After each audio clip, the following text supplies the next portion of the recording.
sabihan yung president natin? Bakit patuloy na imbestigahan ang flood control? Ang flood control, ibalik ang pera. Binibili nyo na lahat ng mga congressman, mga senador, at ang mga justice system. Mahiyang laman kayo.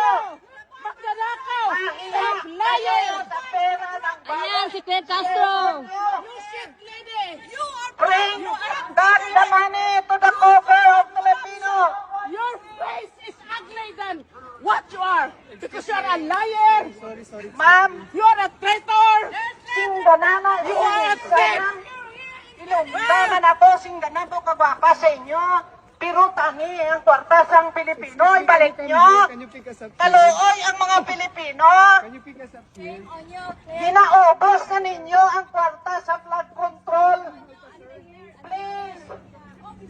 Please. Please. Bring the money to the Filipino people. We have a big... Magandang gabi po sa inyong lahat. Panibago na naman po ang ating babasahan. At ang napili po natin ngayon ay si Ma'am Clarissa Claire Angeles Castro C. Chong. Ayan, pasensya na po kayo kung hindi ako magaling mag-pronounce. Kasi po, ang mahalaga natin ay ma-deliver natin ng maayos. Ano ba ang nakikita ng ating tarot kay Ma'am Claire? Kasi pinag-uusapan po siya ngayon in almost all people of the Philippines. Pero may gusto po akong makita at makita ni tarot. Ipakita mo sa akin kung ano nakikita mo kay Ma'am Claire Castro. Dito ako. Wow. Ma'am Claire Castro. Ma'am Claire Castro. Ma'am Claire Castro, ito pong tarot na nabunot ko ay ang ibig sabihin po nito ay hindi ibig sabihin po nito ay talagang totaling death. So ipapaliwanag ko pong maayos ha. Nakita niyo naman, tinarot ko po, binalasa ko at lumabas po ito. Sa totoo lang po, kinakailangan po, di ba pag death is totally dapat i-stop ang mga stress, i-stop ang mga over na pag-iisip, kasi po nagkaka-accumulate na po sa kanyang health po niya ito. Yung mga tensyon ng mga salita sa labas at loob ng kanyang pamumuhay. So it means na nakikita niyo po ito, dinaramdam din pala niya po, sinasabi ko po yung totoo, dinaramdam po niya ang lahat ng mga sinasabi ng mga tao in and out sa kanyang bakod, sa kanyang buhay, sa kanyang sarili. So ibig sabihin, affected po siya. Siya po ay being affected ng mga nangyayari, lalo na po sa kanyang posisyon. So ang ibig sabihin po nito, ang nagbibigay sa kanya ng matinding laban ng kanyang emosyon ay ang pagdidepensa niya sa kanyang trabaho. At hindi po natin siya masisisi doon kasi nga she must do everything para idepensa ang kanyang posisyon bilang katiwala ng ating presidente. Pero deep inside, masyado niyang dinaramdam ang mga sitwasyon. So dito po, kinakailangan po niyang totally na wag ibigay ang emosyon niya para maingatan na wag siyang magkaroon ng problema sa kanyang kalusugan na maaaring magbigay sa kanya ng matinding health problem na ikakahina ng kanyang emosyon, magbibigay ng stress na magli-lead into a dangerous stage of her health. Ayan. Alam niyo po, para po sa sambayan ng Pilipino, ang sabi po ng tarot, idinidepensa niya ang kanyang upuan na pinagkakatiwalaan, kaya lang baliktad po kasi.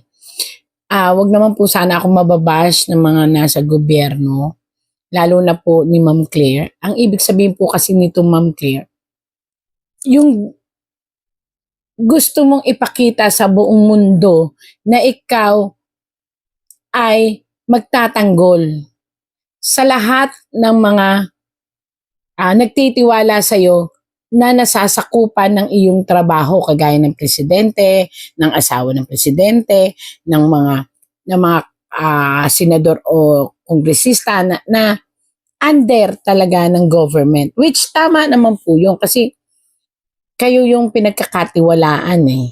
Kaya lang po, dito po, kayo po ang nag-a-absorb ng lahat ng negative.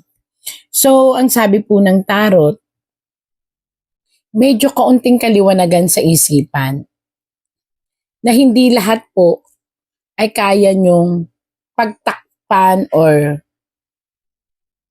yakapin para ipagtanggol. Kasi po, nakikita nyo po itong nakatayong ito. Ibig sabihin po nito, kailangan nyong itayo rin ang inyong sarili. Na kapag alam ninyo na may mali, better na ibaba na lang natin ang ating mga idea, sarili, at tumahimik for a while. Kasi po, napakadami pong darating pang batikos ang inyong matatanggap. At hindi lang po ito batikos.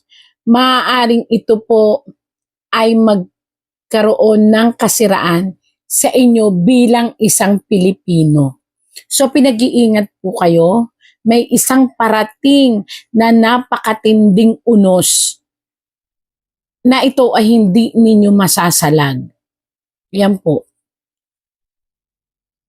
Napakadami, sunod-sunod na pagbatikos, sunod-sunod. At pag hindi nyo po inisip ang inyong sarili at hindi nyo po in-step down ang inyong sarili o pinilit nyo pa rin, nakupkupin o salagin o kayo ang mag-front at kayo ang magsalita ng magsalita para sa mga parating na ito po ay matindi. Ito po ay hindi kakayanin po ng paliwanag dahil ito po ay isang unos mula sa isang kakilala ninyo na pinagsisilbihan ninyo. Isang malaking buwelta ng unos. Isang chismis na hindi mamamatay-matay na makakasira ng buong pagkatao ng taong inyong pinoproteksyonan. Kayo po, palibhasa po ay trabaho nyo nga po, kayo po ang haharap at magsasalita kasama ng isa pang lalaki. May isang lalaki na magiging katuwang ninyo na magsasalita at ipagtatanggol itong unos na ito. Pero hindi po ito mamamatay-matay. Hindi po ito kailanman matatapos. Padami pa po ng padami at pahirap ng pahirap ang inyong kakaharapin na dapat sagutin. At maaaring ito po ay mag-lead hindi lang po sa pagbagsak ng inyong kredibilidad, kung hindi sa pagbagsak ng kredibilidad ng taong inyong pinoproteksyonan. Ang ibig sabihin po nito ay isang malaking unos.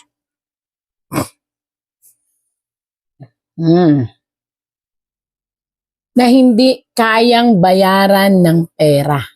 So, ibig sabihin, may isang unos na kayo ang puproteksyon doon sa taong iyon na hindi po mababayaran kailanman ng anumang salapi o anumang material na bagay dahil ito'y puputok. Ito po ay magluluksa kayo dahil masisira ang kredibilidad ng lahat ng masasangkot sa isang unos na ito.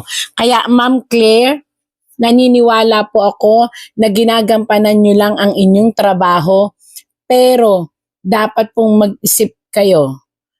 Kung ikasisira na rin naman po ng inyong pangalan, reputasyon at pagkatao at damdamin, at madadawit pa po ang reputasyon ng inyong pamilya, mag-isip po kayo. Ngayon, isipin nyo po bago magsalita. Kasi po, sunod-sunod na unos dagok ang darating sa mga tao na inyong pinoproteksyonan, na inyong inaalagaan ang kanilang mga pangalan, pero kayo na po ang mapopront. So mag-ingat po.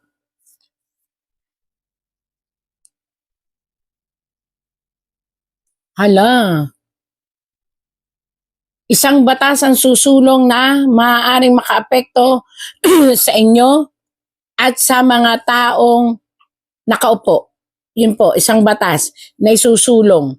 Hindi ko po alam kung sino ito na parang, ano pa yun, matindi yung batas na talagang kakampihan ng buo ng universe, pati ng sanlibutan. At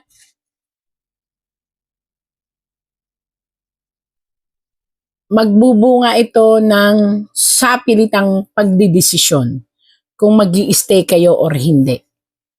Ma'am Claire, kumusta? Pwede mong sabihan yung president natin? Patuloy na imbestigahan ang flood control. Face to us. Ang flood control, ibalik ang pera. Binibilin nyo na lahat ng mga congressman, mga senador, Boss is at ang addict. mga Is drug justice system. addict. Mahiyang naman kayo. Magnanakaw. Mahiyang Liar. kayo sa pera ng Ayan, si Fidel Castro. You shit lady. You are Bring back the money to the cover of Filipino. Your face is ugly than what you are because you are a liar.